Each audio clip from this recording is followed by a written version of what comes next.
నమస్కారం, eagle I ఛానల్కి స్వాగతం.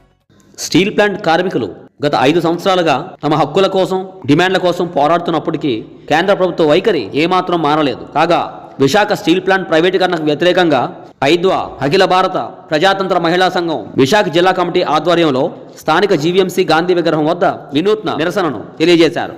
కేంద్ర ప్రభుత్వం స్టీల్ ప్లాంట్ విషయంలో తమ డిమాండ్లను నెరవేర్చాలని, లేని పక్షంలో దేశవ్యాప్తంగా పోరాటం చేస్తామని హెచ్చరించారు. ఈ సందర్భంగా ఐద్వా విశాఖ జిల్లా ప్రెసిడెంట్ నాగమాధవి మీడియాతో మాట్లాడుతూ, ఏంటంటే కేంద్ర రాష్ట్ర ప్రభుత్వ విధానాల వలన స్టీల్ ప్లాంట్ కుటుంబాలు రోడ్డున పడుతున్నాయి. అలాగే వాళ్ళ బతుకులు ఏమవుతాయన్న తెలియని పరిస్థితి ఈరోజు కనిపిస్తుంది. ఖచ్చితంగా స్టీల్ ప్లాంట్ సొంత గనులు కేటాయించాలని మేము డిమాండ్ చేస్తున్నాం. అలాగే ఎవరైతే తొలగించిన కార్మికులు ఉన్నారో కాంట్రాక్ట్ కార్మికులను విధుల్లోకి తీసుకోవాలి, కొత్తగా రిక్రూట్మెంట్ చేయాలి, ప్రొడక్షన్కి అనుకూలంగా జీతాలు ఇస్తామని చెప్పడం కరెక్ట్ కాదంటే ప్రొడక్షన్ ఉంటేనే శాలరీస్ ఇస్తామంటున్నారు. ఆ జీవోని వెంటనే రద్దు చేసుకోవాలి.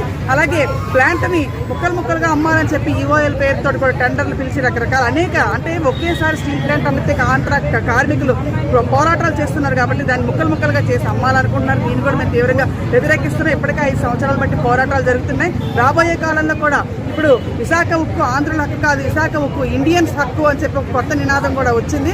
అంటే మన పోరాటానికి జాతీయ రూపం కూడా రాబోతుంది. కనుక స్టీల్ ప్లాంట్ ప్రైవేటీకరణ వ్యతిరేకంగా మొత్తం యావత్ ప్రజానికి కూడా ఏకమవుతారని చెప్పి మేము తెలియజేస్తున్నాం.